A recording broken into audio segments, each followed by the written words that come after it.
Teacher tenure is one of the most important components of today's education system. It offers a level of protection unseen in other jobs, thus providing a desirable career path for possible educators. Without tenure, many highly trained professionals may forsake the field for greater pay. Knowing the major benefit, protection from unjust termination, and the ability to discuss possibly taboo subjects with students is gone. We have heard the affirmative say they merely want to remove tenure protection for incompetent teachers. But how will it be done? The problem with the arguments proposed by the affirmative is all their issues are unfairly directed against teachers when they ought to be brought against students and administrations. On the issue of tenure and the corresponding rubber rooms, our opponents would like you to believe that tenure enables abusive, inappropriate, or incompetent teachers to remain in the classroom.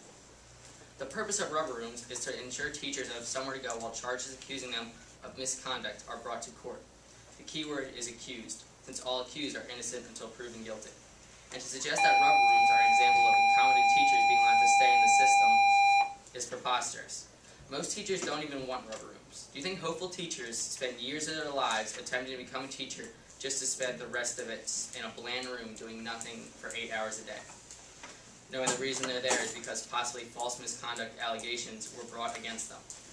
If teachers like Dan Domenigioni or Tony Kraft had worked in New York rather than Oregon and Georgia respectively, they would have been able to keep their salary while they fought false allegations from students accusing them of inappropriate touching and molestation later found false. Nonetheless, false sex charges against teachers have ruined careers and started lengthy lawsuits such as Tony Kraft's $25 million case against everyone involved in the sex charges against her. The fact that many spend years in rubber rooms is not a problem with tenure, but with the administrative hearing system, which seems unable to move along any faster. Tenure simply enables every educator to receive a higher degree of protection, as well as due process when slanderous charges may be levied against them. The reason why they may continue to receive a salary without being fired is because incompetent administrations opt to spend months arranging a hearing. In regards to evaluation, our school's evaluation process is very in-depth. It involves a principal, a vice principal, or a department head observing and taking notes on a class for at least 20 minutes. It has been argued that due to teachers being made aware of the evaluation beforehand, they can simply change their teaching style. However, no evidence other than Sam's voucher for this has been given to back it up. Instead, we have been forced to believe that most teachers in this school spend the year slacking off up until the day they must be evaluated, whereby they suddenly pretend as if their students have been learning something. The idea of allowing students to review their teachers is understandable, since they're the ones spending the most time around their teacher and would, in theory, know how good he or she is at their job. However, anyone who talks to a student who has just scored poorly on a test would not be surprised to find the student transmits some blame to the teacher. Overall, our generation of students has a hard time accepting responsibility, and more often than not, is easier to complain that a teacher is stupid rather than admit you did not do your homework. If since we're allowed to evaluate teachers, what would be the criteria? Difficulty? Are AP history classes really supposed to be easy? Won't failing students naturally say the class is hard? How will the teacher knows the material? Is that up for a student learning about the subject to decide? Isn't a teacher who applies for the position going to be judged on that when they apply? The only category that you could possibly use that might be beneficial is how well the teacher explains the material, and this is still extremely subjective. How many people must say a teacher does poor with this for it to count?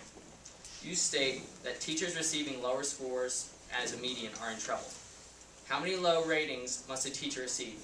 1, half of the class. What if the scores are mixed? A simple rating from 1 to 10 with no mention of criteria used to reach that goal is useless, as students who perform poorly in the class may not rate their teacher highly, regardless of the role their teacher played in the bad grade. Not only that, but what does a score tell a teacher? It offers no information as to what they could do better, and low scores simply serve to put them down.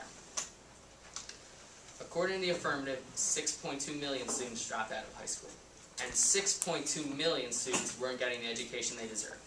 However, according to a survey by Civil Enterprises questioning thousands of 16 to 25-year-olds identifying themselves as high school dropouts, 26% stated that becoming a parent was a major reason in their dropping out, and 32% stated they needed to get a job and make money. 47% claimed classes just weren't interesting enough. Amazingly, nearly 7 out of 10 said they were not motivated to try in school, and if they had put effort in, they could have graduated. Do any of these sound like the teacher's fault? The fact that classes are boring is an excuse, not a reason. Millions of others, like us, sit through these classes without dropping out. It should not be up to the educator to convince students not to have a baby or to put some effort in. The affirmative is wrong. High school dropouts display a clear lack of commitment in the fact that they willingly choose to abandon their free education. The system does not fail them, they fail themselves. Finally, the affirmative's plan for teaching certification reform is impractical for multiple reasons. They claim that teacher certification ought to require in-class teaching opportunities to learn hands-on.